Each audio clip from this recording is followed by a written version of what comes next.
have to say that, Natalie, you'll have plenty to discuss.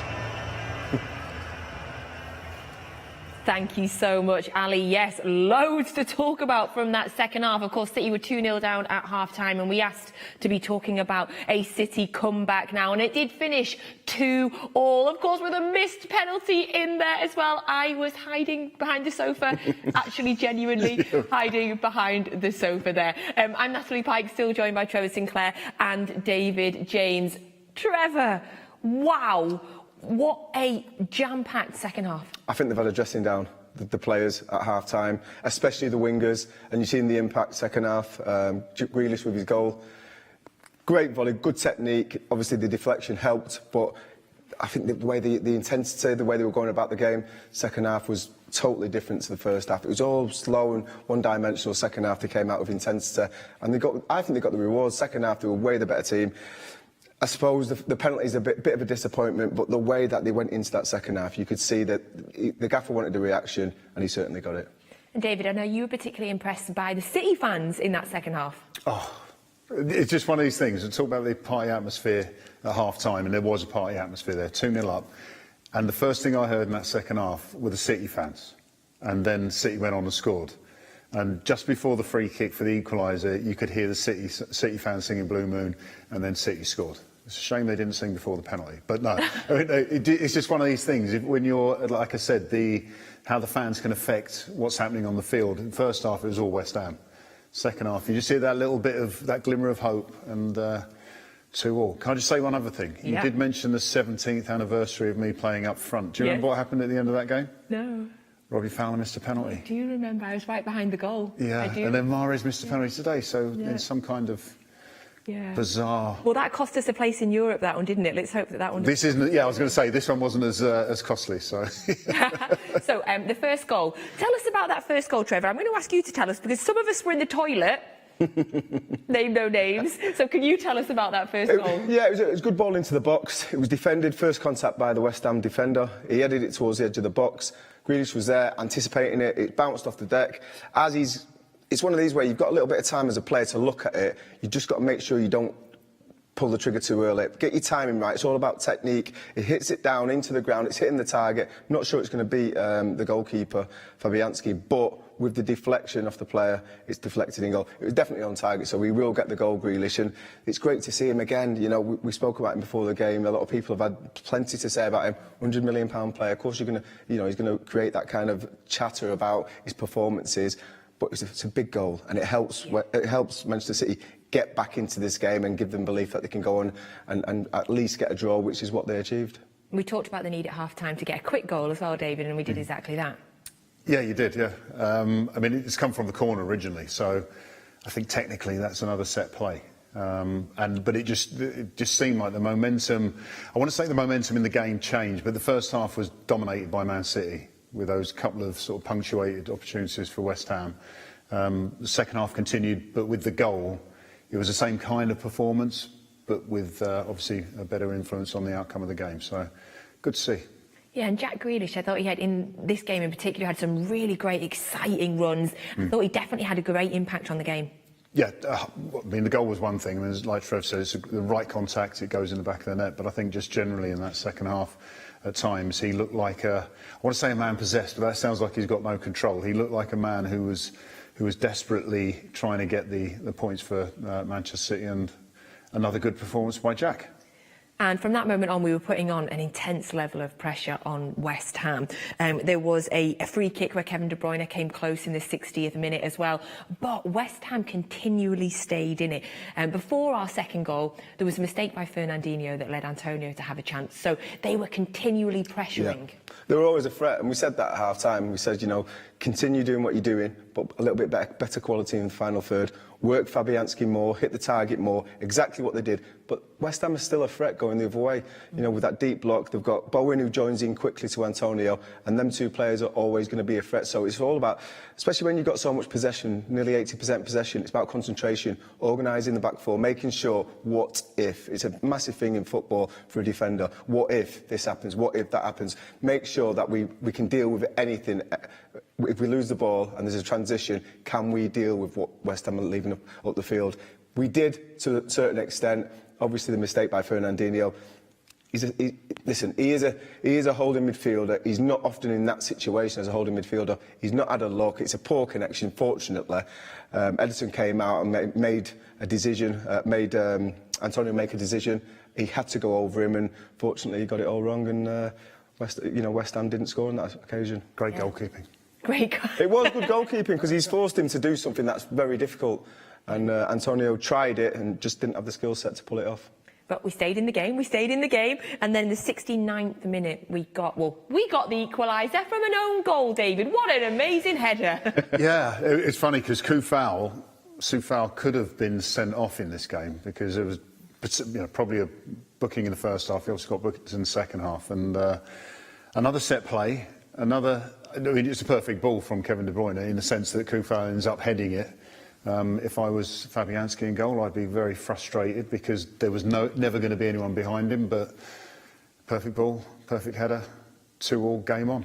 Game on, the pressure continues, the atmosphere's building, you can hear the City fans, and then City get a penalty. It had to go to VAR though, the ref went to the screen and checked it. Yeah, but to be fair, we were looking at the replays and we thought it was a penalty, we thought there was contact. He moved Jesus' foot, which he was about to plant, he kicked that foot and he went over, so it was a good decision by VAR. Unfortunately, the referee turned his decision around. We were watching and I was saying, in particular, usually he goes with his left foot and he goes across the goalkeeper and puts it in the bottom right. Surely, if I know that, Fabianski knows that, maybe Mahrez needs to change it up a little bit and just slide it down to the left-hand side instead. He chooses to go to his normal right-hand side and the keeper reads it and it's a good save. Yeah. Great save. Right, I mean, so the thing is, as I said, the draw helps City, obviously, puts them 4 points clear. It helps West Ham in the point that they've got a point rather than the 3 maybe they wanted. But that save has given or kept West Ham in that game. Yep. So, great save. And I think the momentum changed then as well, because it was all City. And then I think West Ham, the fans were erupting, and West Ham had a little bit of confidence. And you almost thought that was going to be the final score unless West Ham were going to go and sneak one on the counter-attack. But all in all, the second half performance, Pep will be very happy with that. You know, they've got themselves back in it. They've got themselves a point. It's all in their hands. You know, they get a win next week against Villa, and that's it, the champions once again. Yeah, let's just do the maths quickly for anybody that is currently counting on their fingers. So 4 points ahead of Liverpool. They play on Tuesday night against Southampton. So it still stays the same. Essentially, we need to beat Aston Villa next Sunday and we will win the league. However, if Liverpool get beaten by Southampton on Tuesday night, then mathematically they can't catch us. Right? That's I'm looking at you, David. Yeah. What I love about this is it depends what kind of City fan you are. If you're a pessimist, then City could have won today and there would still be a scenario where City don't win the league. If you're an optimist, that's the point that gives City the control of the game, of the league. Just worry about beating Aston Villa. Half glass full. Yeah. It's in Manchester City's control. If they win the game against Aston Villa. Yeah, as a neutral, I would just say you would expect Liverpool to win their last 2 games. So therefore, City, you would expect to win the last game. So that was a fantastic point today. You expect Liverpool to win both the games. They had the FA Cup game yesterday, perhaps some celebrations last night. They have the Champions League final coming up. No chance that they might take their eye off the ball, David? I spoke to a few of the Liverpool players after the game and they said... Were they celebrating? Were they drinking? No celebrations. No. We'll enjoy tonight, but we've got a game to play. And that's what you want. I mean, this is the beauty of this season, more so than, I think, 3 years ago it was a similar situation. When you got 2 fantastic teams who want to take it to the last game, if not the last minute. We're celebrating Aguero's goal for one reason, because it went to the last seconds of the game, and that is what football should be like. No, I don't want it to go to that. No. You've got in the studio, you've got a lovely sofa to hide behind. So. I'd like Kevin De Bruyne to get a 20-minute hat-trick in the first 20 minutes of that game against Aston Villa so that we can all have a party and enjoy the rest of the game. So looking ahead to that game against Aston Villa on Sunday. Now, people may say that Villa are going to be on the beach now. They're not playing for anything. However, we saw them play Liverpool only a couple of games ago and really took them to the edge in that game. Yeah, and listen, Steven Gerrard, I think it's his first season at Aston Villa, first season in the Premier League as a manager. Obviously, he's got a connection with Liverpool. Even though he didn't win the league with Liverpool, he'd love to go to the Etihad with Villa, turn them over or get a point and enable Liverpool to win the game. And obviously Coutinho and there's other players that would love to do well against Manchester City because they're defending champions. When you're up there, you're there to be shot at, and Villa will be preparing properly and making sure that the players certainly not are on the beach yet, and they go into that game and give themselves a great chance to win the game. Of course, Villa announced this week that they've signed Philippe Coutinho on a permanent deal as well, so that is a phenomenal signing for them permanently. Yeah, and currently for 60 minutes, yeah. He needs to sort his stamina out. No, but that's a fact. Yeah, I was at that game as well. I've been to a lot of games recently. The one thing Stevie G is very good at, and as you said, it was a tight game against Liverpool. They had a tight game at Anfield as well, which was the place where it would have been more difficult, arguably. He will put out a side to win because he doesn't know anything else. That's all he's about. So as much as I'm saying City should win that last game against Aston Villa, it will be a tough game, like today. But that's what you want. And I always think, with likes of Coutinho, who is a great player, fantastic player, if you beat these teams playing their best, then it makes you even better. Yeah. And that's what champions should be, the best team. For us, we've got a week, Trevor. We've not had a week off in like months and months. Yeah. So that's brilliant. Time to rest up and focus. Focus, get prepared. And they've got quite a few threats, especially Ollie Watkins with his speed. And we've got to make sure that we reduce them, either stop it at source by stopping the long balls over the top for Ollie Watkins, or be a little bit deeper, Ederson get his positioning right. So there's a lot of preparation that can go into that game, whereas usually Pep's only got 2 or 3 days between games to work with the players. He'll have a good run up to this so they can do the due diligence properly, make sure the players are all prepared, rested up as well. It's not all on the training ground. They might have to go into the analysis room and speak about certain situations and scenarios that could happen in the game. But in general, it'll be a relief for Pep to have that week to build up to the game, make sure everyone's zoned in mentally, and you know what the reward is. They know what the Premier League trophy looks like. They've won it this will be 4 out of the last 5 years, so they'll want to get their hands on it again. I think it's a relief for all of us as well, by the way, to have a week. It's a relief for my throat, by the way, from all this shouting that I've been doing. In terms of the game next week, obviously, David, last game of the season, we win it, we win the league.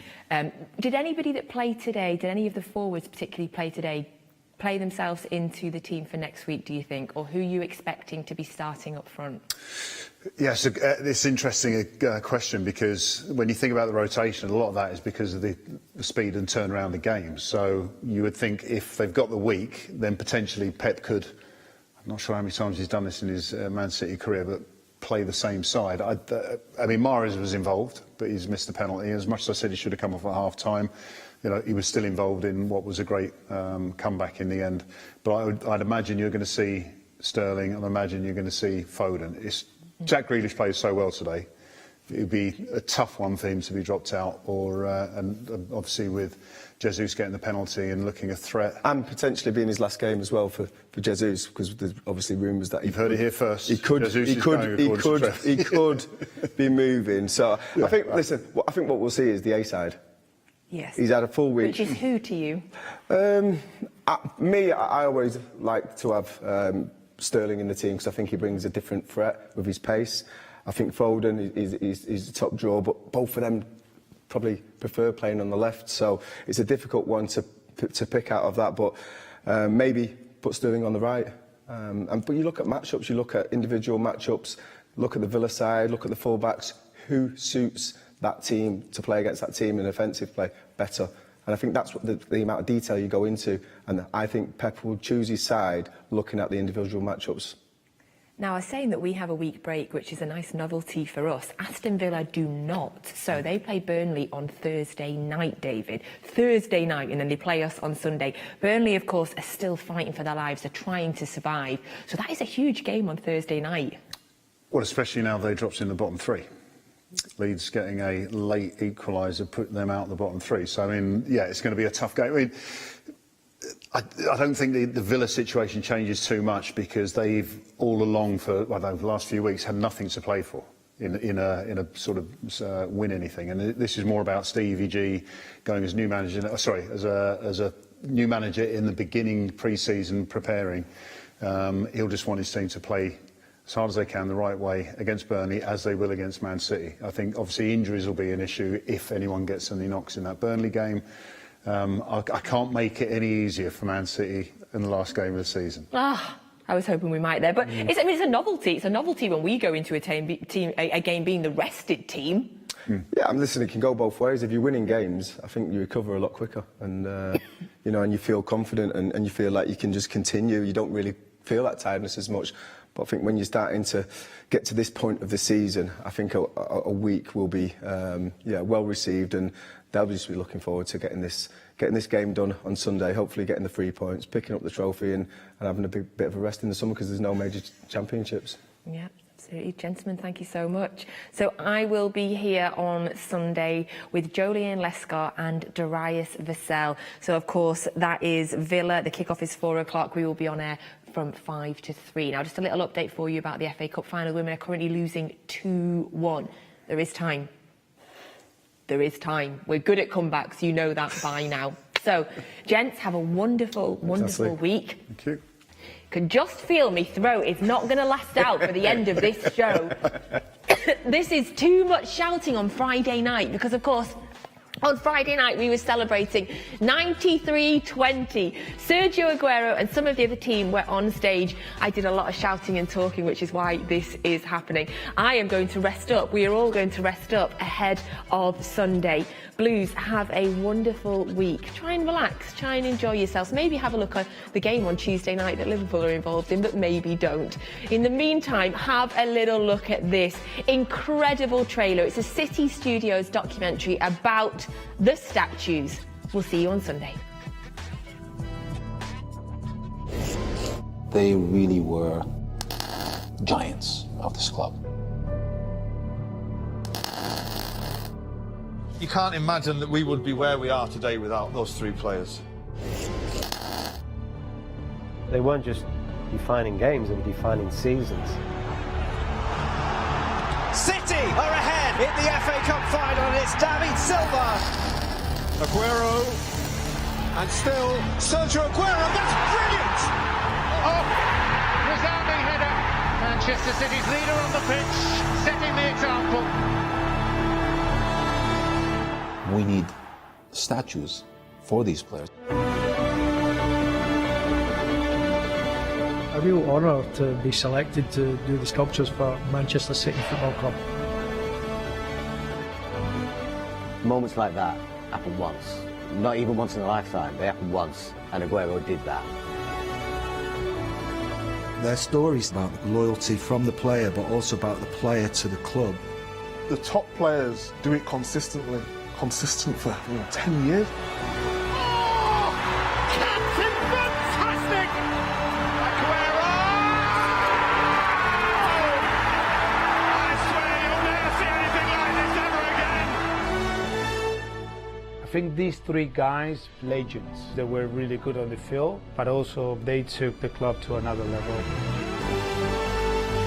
A legend is somebody who achieves something year after year, game after game, sometimes decade after decade, and they're the players that deserve statues.